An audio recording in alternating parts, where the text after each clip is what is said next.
Hello and welcome to West Country Wanderings. Welcome to another one in my railway series.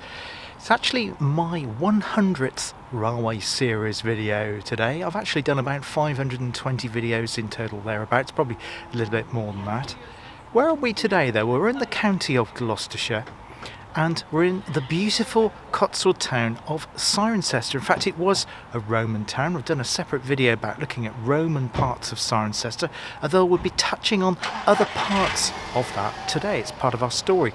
That there behind me is Cirencester Town Station. And you're probably thinking I'm about to explore the branch line that went from here to Kemble. Well, no, I'm not.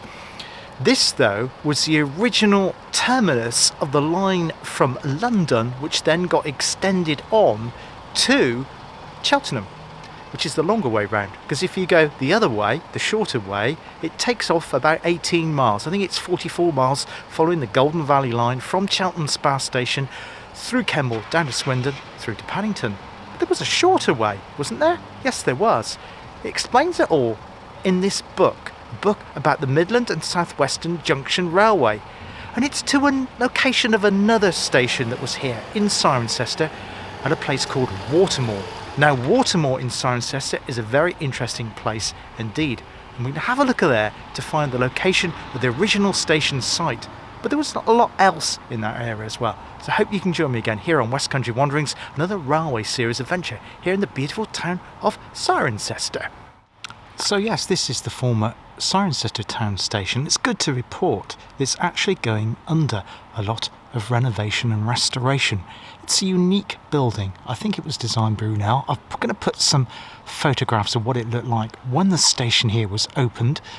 It's odd because it's so thin and narrow, but it is also built of Cotswold limestone. Through the fence there you can actually make out the platform, the original edge of the platform, and where the car park is here, which was part of the extensive yards here of what was the original terminus of the Cheltenham line, later became the branch line from Kemble on the Swindon Cheltenham Golden Valley line. So yeah, this is now known as the Old Station Yard car park, long stay car park, and it's got the original station walls on both sides. Well, they're a bit truncated on this side, so got walls there and walls over there. So I've just come around the side of the station building so you can see it from another angle. I'm not sure what use it was put to post railway closure, put in the dates that it closed now.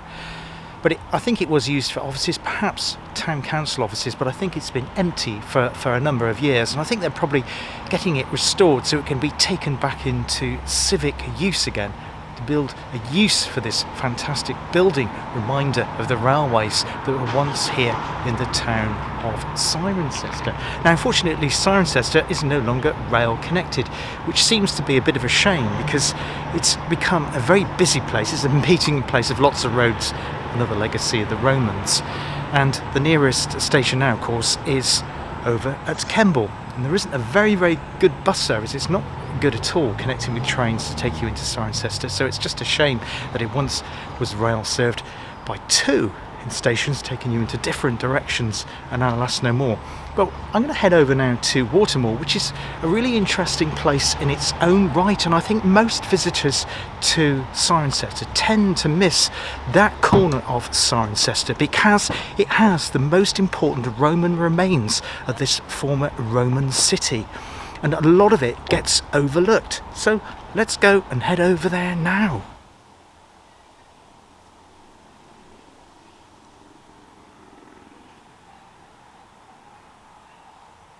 I'm currently sat in St Michael's Park here in Watermoor part of Cirencester. I put a map in now so you can see exactly where we are. And just south of here was part of the original Roman city walls. Just a bit further along St Michael's Park is a house called Tesserae, which I think links it to various Roman mosaics which were found dotted around this park.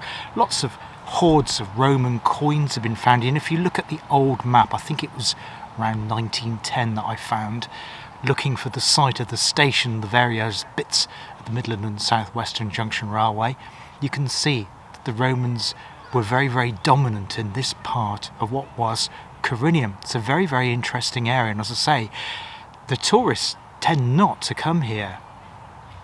When the railway arrived, it became a lot more industrial. Now, it has kind of a working class feel to it, more than the town centre, which is kind of posh Cotswolds. This here is a close-knit working class community, but it has some amazing, beautiful buildings, as well as some very, very pretty lined streets, both using Cotswold limestone and also red brick terrace houses as well. But first, let's just rewind a little bit. This is the second part of looking at sections of the Midland and South Western Junction Railway. The first one was called Swindon's Other Railway, or Discovering, something like that anyway, which is part one of the Midland and South Western Junction Railway. And from there I had a look at a section of that striking out north from the town centre of Swindon, which is only about 10 or 12 miles to the south of where I currently am here in Cirencester. But how did the Midland and South Western Junction Railway come about? Well, it has a very, very complicated history. I'm not going to go into too much detail, but I'm going to give you a bit of an overview. Now, that church that's behind me there is the Trinity Church of Cirencester here at Watermoor.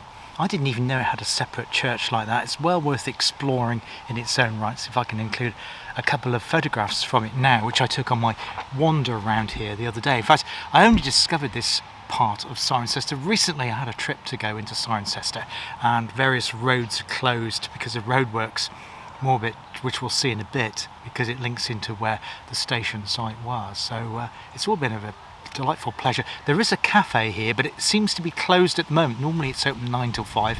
I'm not quite sure why it's closed at the moment though. Back to our Midlands and South Western Junction story though. Well, it all starts off with the GWR. Yes, all these things do, don't they? Brunel, of course, built his billiard flat railway from Paddington into Bristol Temple Meads, going through the town of Swindon, which was then in Wiltshire. It's now, you know, Unity Authority and all that. And there he decided to base his railway workshops, and that town grew and grew and grew. And Swindon didn't really, or wasn't very interested in either striking north from the town or the south. And indeed, that's still the case these days, because it's difficult getting trains heading up to Birmingham from Swindon and heading down to the coast. So some things never change. However, there were many towns outside of Swindon, both to the north of it and to the south of it, which felt rather isolated. They were a little bit jealous of all the action that Swindon was getting for its economy once the GWR railway had arrived, including places like here at Cirencester, and also at Cricklade, and further south from Swindon at Marlborough. Now, George Stephenson, a rival to Brunel of course, had thought about doing a north-south railway through Swindon as far back as the 1840s. But then nothing came of it, and I would imagine that the GWR would have struck some considerable opposition to his plans. Nothing indeed happened until a solicitor from Swindon turned up on the scene in the early 1870s.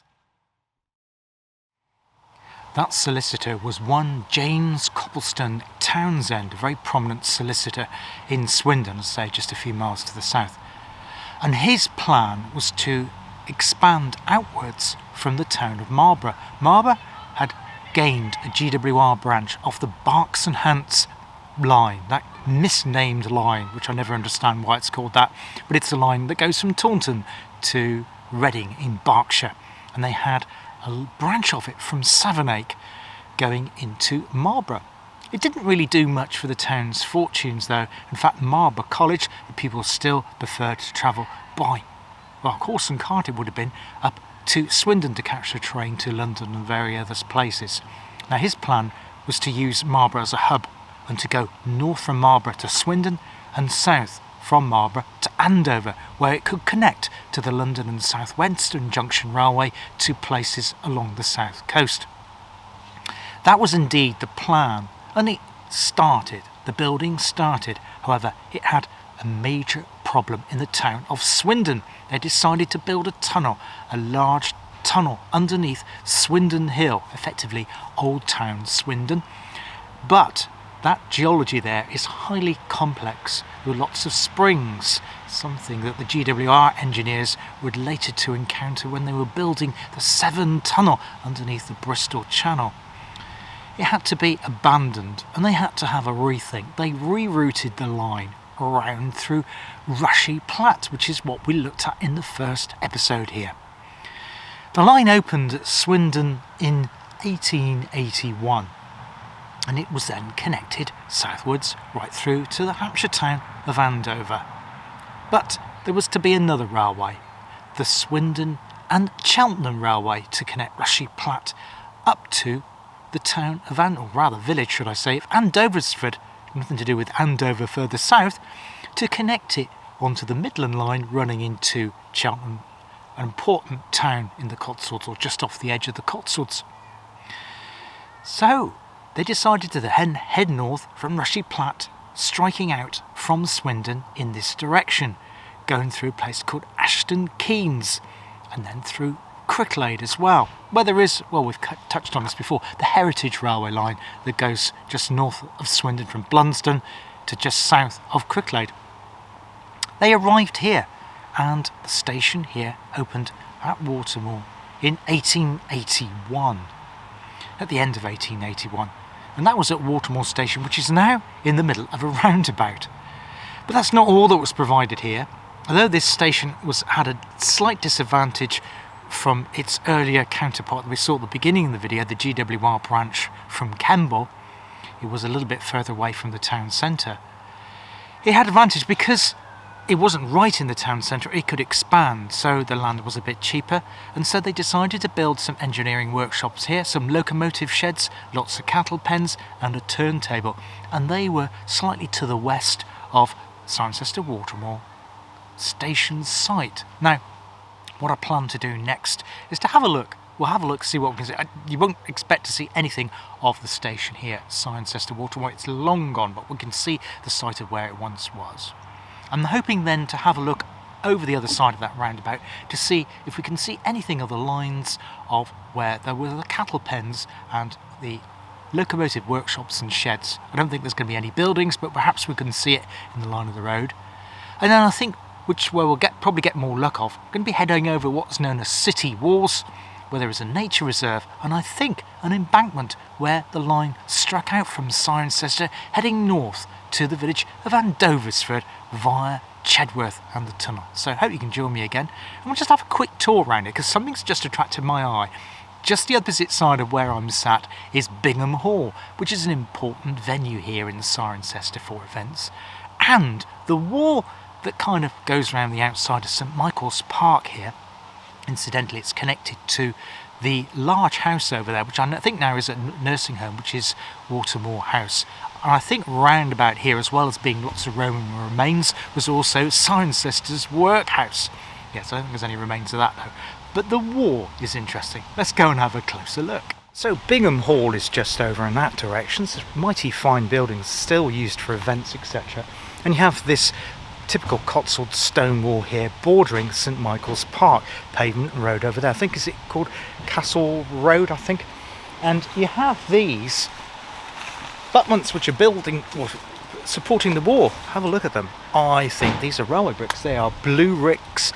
Perhaps they were repurposed when the line here closed and the station here closed here at Cirencester Watermoor, to strengthen that Cotswold wall there. Anyway, we're going to head out of the park now, and we're going to head first of all to where the site of Cirencester Watermoor station was, and then we'll have a look and see if we can see anything of where the cattle pens and the turntable and all of that stuff, and I'll include an old map now so you can see what it looked like, and then we'll have an explore along, see what we can see of the route of the old railway here in Cirencester. So there are lots of signs here of Roman. Here we go. Tesserae here at 1 King Street, which is where the park was. I think I might have said it was Castle Street early on. And just behind me here is Bingham Hall in all its grandeur. Splendid sight that is. We're going to walk down this way though to go to Victoria Road, which is the main kind of wide, I was going to say boulevard, but I don't know where I thought that. We're not in France or Canada or somewhere, are we? We're in America. Boulevard, which is the main road which heads from Cirencester Watermoor right into the heart of the town centre. So we're not going into the town centre this way, but it is a very, very pleasant area with lots of very grand buildings, and it's that odd mixture of Cotswold wealth and its industrial past as well. And as I say, when the railway arrived, that industrial past grew and grew. So there we have Cirencester large primary school over there. We've got another Edward Bear's daycare centre, and we're just going to walk our way along here, and you'll see that the architecture changes as we're leaving the main park centre into what was the industrial past. So here we are in Church Street here in Cirencester. You can see that the architecture has changed. The buildings have become smaller and narrower, but still very, very attractive. In fact, this part here looks very much like Swindon Village looks like at Swindon, close to the steam centre where I was the other day, with those restored houses which housed the workers of the GWR railway. But it wasn't the GWR here, it was M&SWJR, which is always a mouthful to say, isn't it? Anyway, we're going to head down this way towards Watermoor roundabout. So this is the junction of where Queen Street meets Victoria Road, and you can see the architecture has changed completely from where we were at the park earlier, literally just 3 or 4 minutes walk away. We're going to continue our journey now around the corner to the site of the former railway station. So the site of Cirencester Watermoor station's over there by the roundabout, and our railway touched through Watermoor here went actually over this area on a bridge heading down in that direction towards the city walls and the River Churn, which it also went over on a bridge. We'll be heading down that way a little bit later in the video, but first we're going to have a look at the railway station site and the other parts here in Cirencester. So this here is known as the Bristol Road, which actually heads down to Swindon, and it's the A419 ring road, which I think was built in the early 1980s. And in the centre of the roundabout there, just the other side of that white hoarding where they're expanding the roundabout, was the site of Cirencester Watermoor station. So it went on a railway line along here, parallel to this road, I think. And then it would have gone over where that roundabout is down there, or turning shortly. Keep left sign, we'll be returning to that shortly. And there would have been a bridge carrying it over in the direction of city walls.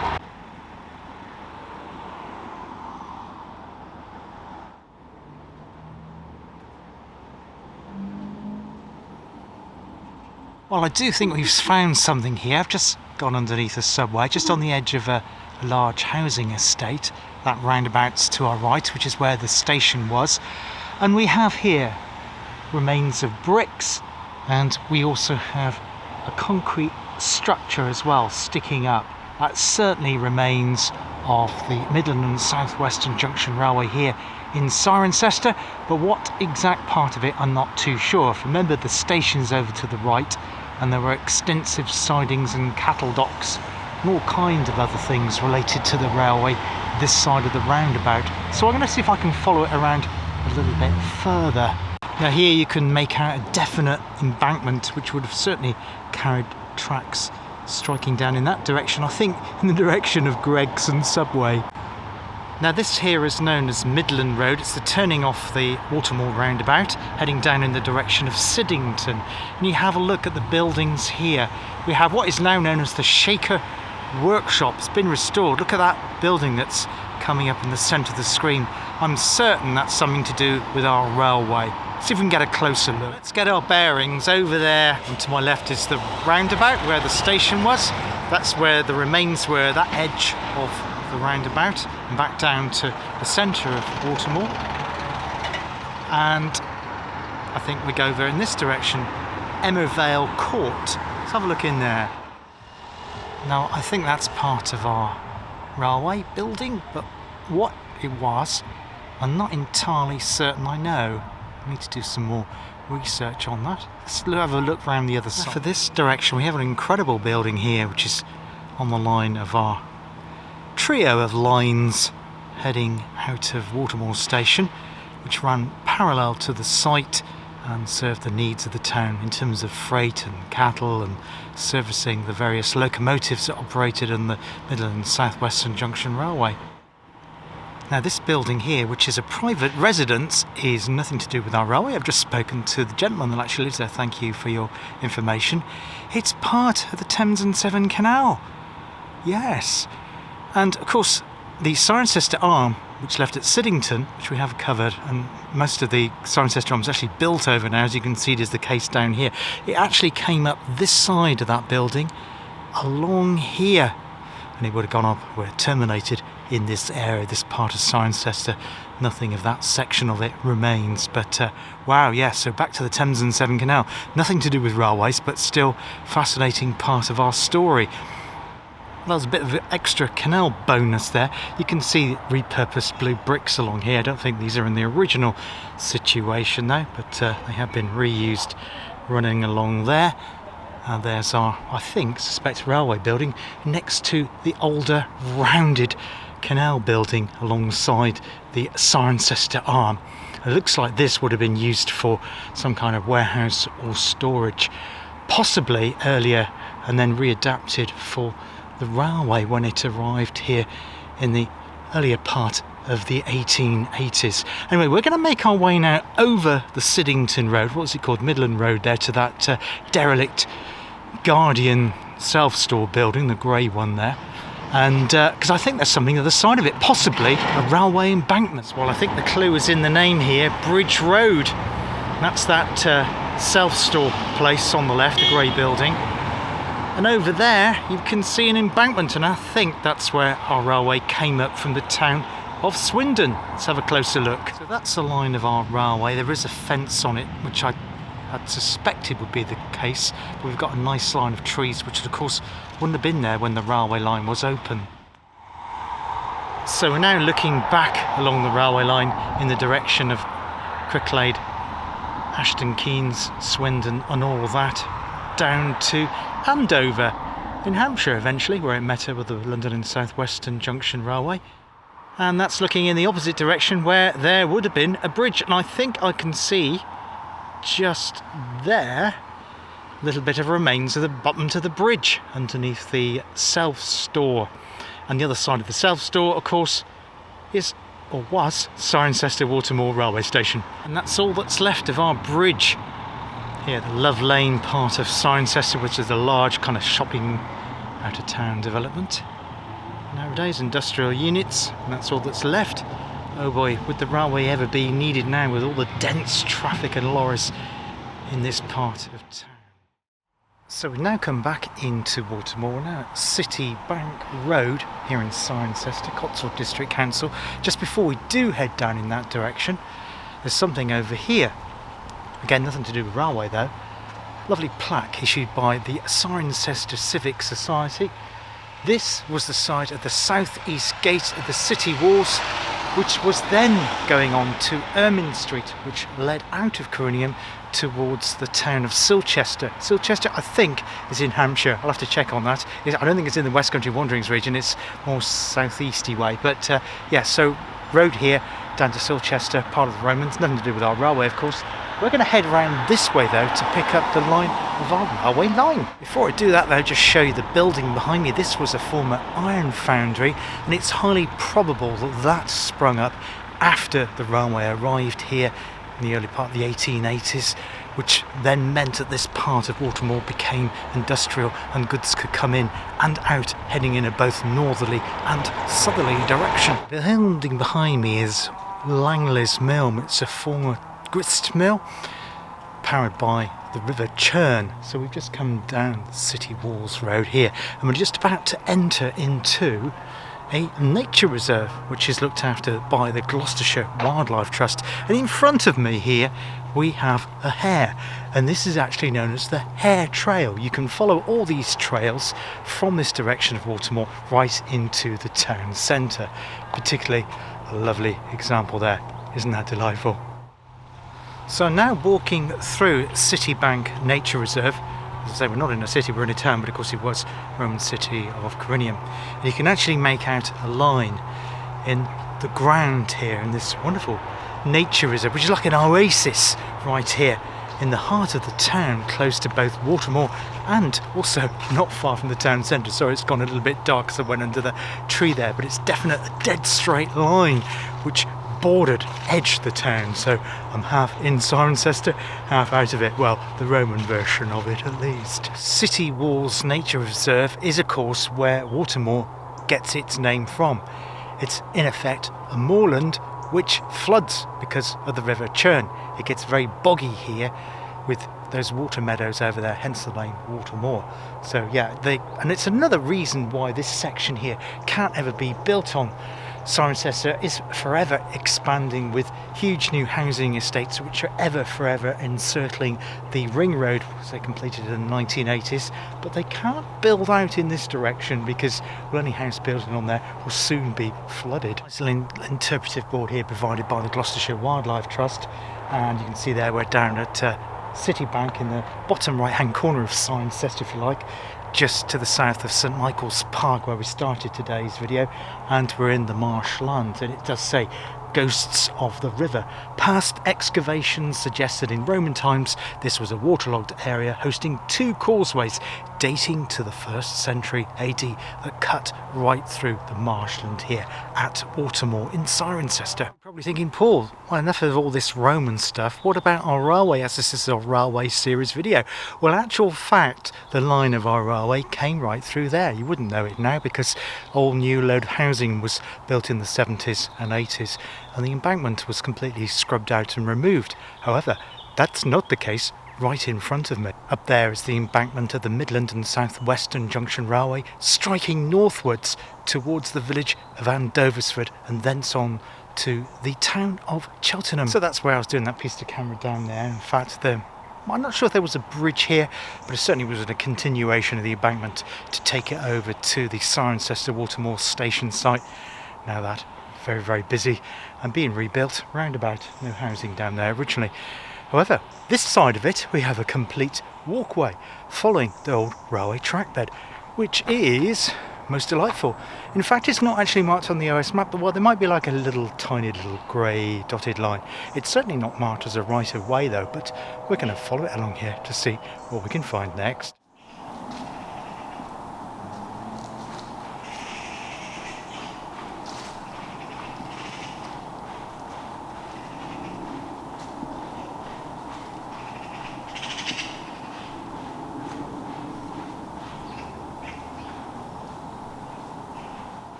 So here we've come to another former bridge which went over this minor road. I don't think it's no longer used as a road, it's now just a footpath in Watermoor here. And but you can see the abutment of it the other side. So let's head down these steps here and have a closer look. Now sadly the abutment on the western side of it has gone completely. On the right hand side of it, well, it still exists, but unfortunately it's not in a very good state of repair at all. Yes, we have very large cracks in our former Midland and South Western Junction Railway Bridge. Northern section here from Cirencester. It's a much better perspective from this section here. So the bridge would have gone where my finger is now, across this minor lane. But you can see it was going across on quite a substantial embankment here at Watermoor, which would have taken it over the watery and boggy lands which would have flooded. Unfortunately, the other side there, yes, we've got our ring road again. I think it's at the 429 section. I think it's the bit that heads up north towards Stratford-on-Avon effectively and on to Leicestershire. So I'm seeing if we can cross over that at some point and see if there's any remains of it on the other side. See you in a bit. So that's the road, takes you up to Stow-on-the-Wold, also to Gloucester and Cheltenham. This here is Queen Elizabeth Road. I'm not sure which one it was named after, one or two, but beyond that is the Golden Farm pub. But like a lot of pubs these days, it sadly is no more, and it's all closed and locked up. But I don't know whether it will ever reopen or be demolished for a new housing estate, who knows. The other side of that busy bypass road it's actually marked the old railway line, and that's our railway line, the Midland and South Western Junction railway line, heading in northerly direction to Andoversford and Cheltenham. Let's see how far we can follow it. Again, this does not appear on the OS map apart from like a grey dotted line that's not marked as a right of way, but we can certainly follow it here in Cirencester. The bit before the gate back there has been repurposed for a new road alignment to serve a distributor road to link up 3 or 4 different large housing estates here to the eastern side of the town of Cirencester. I think that was all put in when the bypass was put in the early to mid 1980s. Quite a large development around here, so it's quite a large population around this side of the town.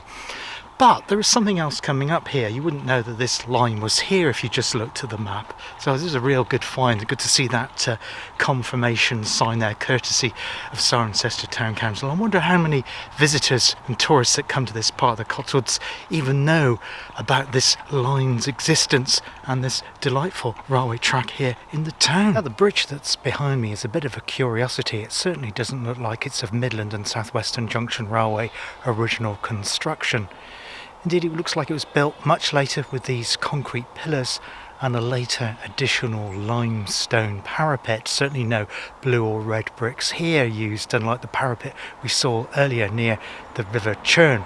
So I think this was probably replaced when the housing estate was put in. That one over there looks like it was maybe 1950s, 1960s job. And at that time, of course, the railway was still in operation, so they needed to replace the bridge, maybe to widen it at this point, so they put this bridge in. And of course, later on, the railway closed a few years later. That's our railway track bed there, but it starts to climb, and of course, it wouldn't have climbed originally. This whole area here has been completely repurposed to build, yes, you guessed it, one of those things, a school behind the green fence there. So I'm going to head back now to Watermoor to complete today's video. Well, I've just come around to Trinity Church here in Watermoor in Cirencester in Gloucestershire. Really enjoyed that wander. It wasn't actually a lost railway walk today, but it was a wander looking at another section of the Midland and South Western Junction Railway here on West Country Wanderings, Part 2. We will return to the Midland and South Western Junction Railway in my railway series again. We'll probably look at another section further south from the town of Swindon, or perhaps another section north from here around the Chedworth or the Andoversford areas. We'll see how we go anyway. Hope you enjoyed it today, and we will return for another railway series looking at steam engines next time. And there'll be other things on my channel looking at well, various things like Cotswold villages and walks in the Cotswolds and on the coast in Devon and Cornwall and Somerset too. Thank you very much for watching today. Hope to see you on the channel again. All the best for now. Cheers. Goodbye.